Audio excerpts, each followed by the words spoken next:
Guys, that's your Rage Out Legends. Welcome to the video. Today we have an updated guide on Gurgoh the Augur, who saw just a massive buff. This guy went from one of the worst Void Legendaries in the game, arguably the worst Void Legendary in the game, to really a guy who has a lot of use case, especially in wave content, in Centranos, in Doom Tower floors, anywhere like that, and the arena. He really fits in kind of the new definition of meta. I have actually a video going live talking about the changes, the big changes in the meta right now in PvP.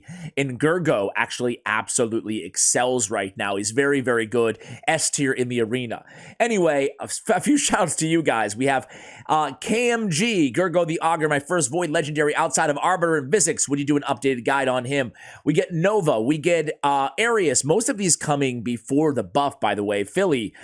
Nova again. We got Philly again. We got Nova again. We got Broken Not Dead.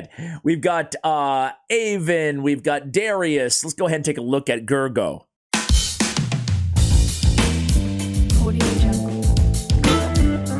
So HellHades.com has him at a 3.5 rating out of 5.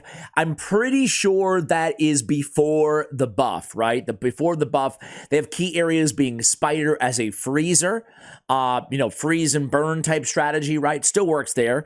Ice Golem, they have him as, I guess, just a CC champion, right? Buff remover as well. And then Doom Tower, you can see Frost Spider, Eternal Dragon, Nether Spider, Dreadhorn, a 4 out of 5 there as well. In the arena, a 4.5. Hey, maybe these are updated. I'm not sure to reflect his new rating. Doom Tower Waves, a 5 out of 5. A one-time attack on the. We'll talk about his. Well, let's look at the multipliers. We'll talk about his kit in game. So a 2 multiplier on his A1, which is a godlike damage rating, potentially 3 hits. That's really solid. And then a 6 multiplier, a godlike rating, and a potential extra hit as well on the A3 avalanche ability. All right, guys, let's look at the new and improved Gurgoh the Augur, right? First of all, aesthetically, he's always looked interesting to me, right? Interesting, right? He's got that frost theme and he's all about the freeze, right? So on his aura, speed and arena battles by 30%. Very good arena speed aura. Again, one of the many reasons this dude is now meta inside the end game, mid game, early game, everywhere in raid PvP. Very good aura, 30%. Same as Arbiter, obviously. A 2-time hitter, we already talked about it. Extra hit if they're under freeze. On his A2, Bone Chiller removes all buffs from all enemies, and then has a 100% chance when booked of placing a freeze debuff on all enemies for 1 turn, and then grants an extra turn. What does he do after that extra turn? He used to come in with the Avalanche ability, which used to attack 1 enemy 2 times. Now what does it do? It attacks everybody, places a decreased defense on all enemies for 2 turns, and then places an extra hit if the target's under a freeze debuff. All of this on a 4-turn cooldown. We do have that extra turn. So in 1 turn, with Gurgoh the Augur now, we can remove all buffs. We can CC all the enemies after their buffs get removed, so block debuffs does nothing against him. And then we can come back in, we can decrease defense on everybody, we can land an extra hit, killing them in a lot of cases, and then he still has the passive. When hit by an enemy, is a 30% chance of placing a freeze debuff on the attacker. Increase the damage inflicted by allies against enemies under freeze debuff by 25%. So when you're attacking an enemy under freeze, you're already getting a damage penalty of 25%. So basically, this negates that in his passive. Man, so freeze is just as good as stun in this case when you have Gurgoh on the team because you're mitigating that damage penalty. Dude, that's really freaking strong. I mean, now we're freezing with our passive. This has always been a thing, but we're freezing with our passive. Everything that we can do in 1 turn with this guy, he's finally worth the tag of Void Legendary. He's a monster. He's a monster. All right, I'm going to show you the build, but I just wanted to kind of show you him in wave content and compare his DPS to some other popular champions out there.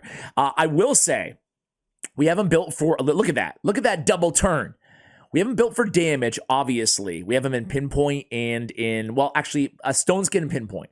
So some damage. So we have 100% crit rate on him, but we don't have lethal or stone skin.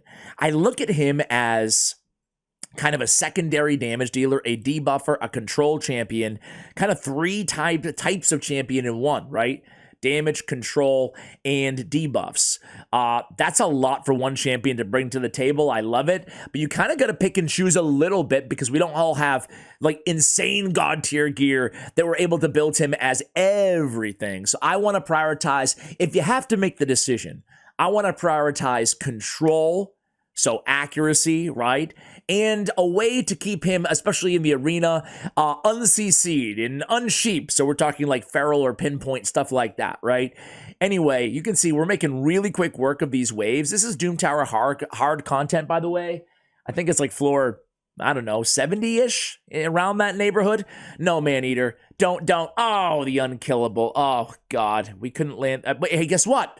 Who cares? We got Gurgoh the Augur on the team. Hopefully he has his ability off cooldown. I haven't been paying attention.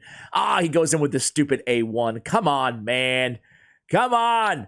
Hopefully he has it on the next ability as A2, because we want to remove those stupid unkillables and everything else that we have on those enemies. All right, so here he goes. Boom! Remove CC. Game over. Dude, what a great control champion. What a great control champion. Keep in mind, on that A2, it is a 4-turn cooldown, but we have the extra turn, ergo reducing the cooldown of all of his abilities that are on cooldown, obviously, right? So that extra turn, really, you guys know, been watching this channel or my main channel for any amount of time, you know there's a lot of value in those extra turns, even beyond what meets the eye. Dude, Gurgoh outdamaged Rathalos' Blade Master, and Rathalos is a boss when it comes to nukage. That's impressive, man. Dude, Gurgoh, my guy. All right, let's go ahead and let me show you the build. That was 469 of Doom Tower there. Let me show you the build. As I mentioned, we have Stone Skin in Pinpoint. This is an arena build. Outside the arena, I would prefer Perception gear or Savage gear or Lethal gear to kind of take advantage of that damage, right? So, but in the arena, I did shift a little bit, as I said. Hey, look at this. I don't even have him exactly at 100% crit rate. I'm at 94. Shame on me. Ideally 100% there. 274 on the crit damage. I have him fast enough and with enough accuracy, kinda. You know, 479 is good. It's not great. Obviously, in the arena, the more accuracy, the better, right? So we want kind of everything on him, and I'm very limited by the quality of my pinpoint gear, mainly here, right? So what do we have on him in terms of gear pieces? We have accuracy on the banner, crit damage on the amulet, attack on the ring. He is an attack-based champion. We have speed on the boots. We have accuracy on the chest with attack percentage as an ascension. I would not recommend this for most players. I prefer probably going with attack percentage and maybe trying to get that accuracy on the ascension. But, I mean, either way, take what you can get. I think the bottom line here is accuracy is very important for this champion to remove the buffs, to place the freeze on the A2 and the passive and the decreased defense. So accuracy is arguably the most important stat we want to focus on. We have crit damage on the gauntlets. And then again, you can see the gear here. We can actually glyph some of this gear out. I mean, this is not the best shield in the world, but let's pick up a little bit extra accuracy. We could certainly use it. And I'm swimming in speed glyphs right now. I don't think I've ever had this many speed glyphs on my entire account. Let's go ahead and... I hate speed. I hate getting a 1 on a speed glyph, man. We'll go for the 2 upgrade. Okay, so that's looking a little bit better. Let's go one more. Actually, I farmed a lot of Sand Devil overnight, as you guys can see. Screw it. Let's go all out. All right, so now we added a little bit. It's CVC right now anyway. I'll take it. So new stats, 5,100. That really bothers me. I need to pick up 6% there somehow. But these are the masteries that we have right now, guys. Again, these are arena masteries. I did come down the support tree, went down, picked up Master Hexer. He does have that decreased defense on an AoE. Sign me up. I do have Ruthless Ambush for the first hit, extra damage. I have Opportunist as well. I might consider changing that for Cycle of Violence. Helm Smasher is going to be my tier 6 option for this champion to ignore a little bit of the enemy defense. All right, guys, I showed you him already in PvP. I do have Lightning Cage, so I'm basically tripling down on protection on this dude, right? Stone Skin, Pinpoint, Lightning Cage. The trifecta. I really like it. Keep in mind on Lightning Cage, it's going to, well, you guys know Lightning Cage, how it works, right? It's going to protect a buff from being removed, stolen, or transferred. It really is nice to run with Stone Skin in Pinpoint or either or. So that's what we went with there. Of course, let's see what Hell Hades recommends in terms of blessings. They recommend Brimstone. No matter the case, I wouldn't shy away from Brimstone in PvE content, but in PvP, I'd probably choose something else. Maybe Cruelty, maybe Crushing Ren, depending on where you are, how many awakenings you have, or how much awakenings you have, how many stars awakened you have. There we go. Let's jump into the arena, guys. All right. So, yeah, okay. Let me put, you know what? This team's actually pretty solid, but let's put Gurgoh the Augur instead of Crixia. And let's just go recently used, Gurgoh in there as control to go before our nuker, right? And the cool thing is he brings the debuffs too. So we could add like an Ugo or a Madame Ceres, but he's literally doing not everything, but a lot of what they're doing, removing buffs and debuffing, and he's CCing at the same time. So it gives us the luxury of saying, hey, what do we want to put with him?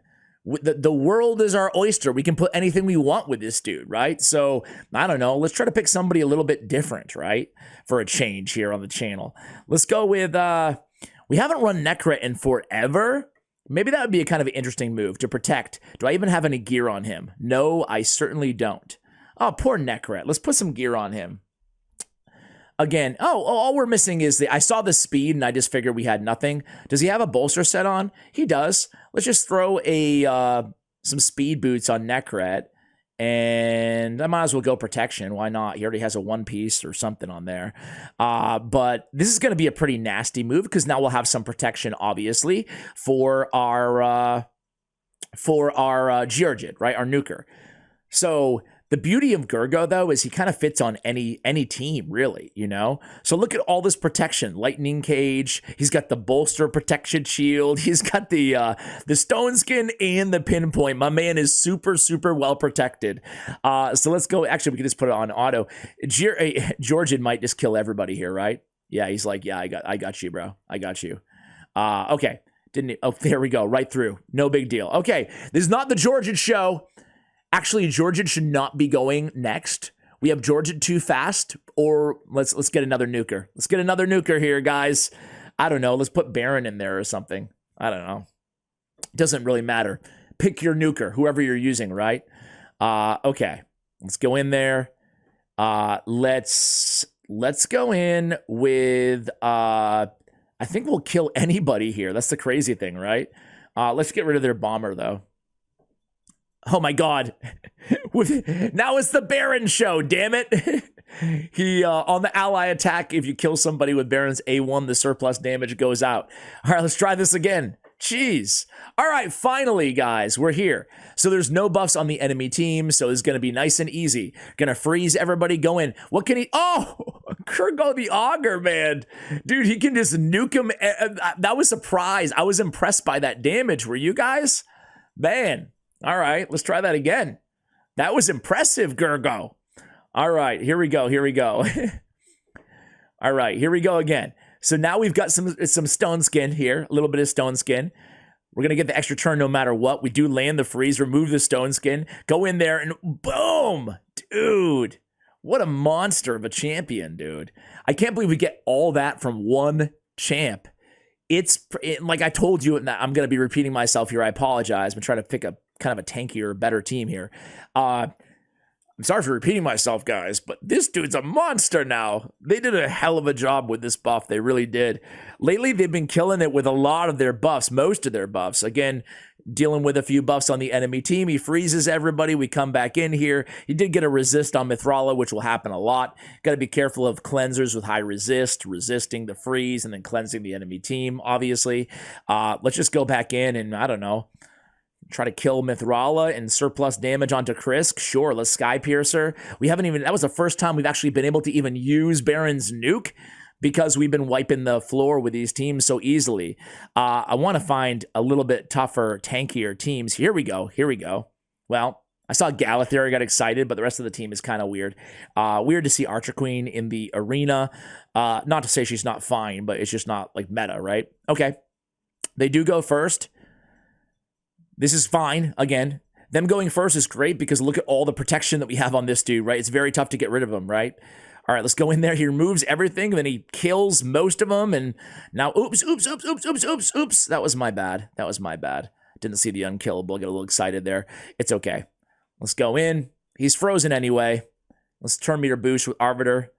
Let's Sky Piercer. Boom! All right. And then even the A1, guys, with the triple hit, it's pretty nasty. I should have A2'd there on Arbiter too, sorry.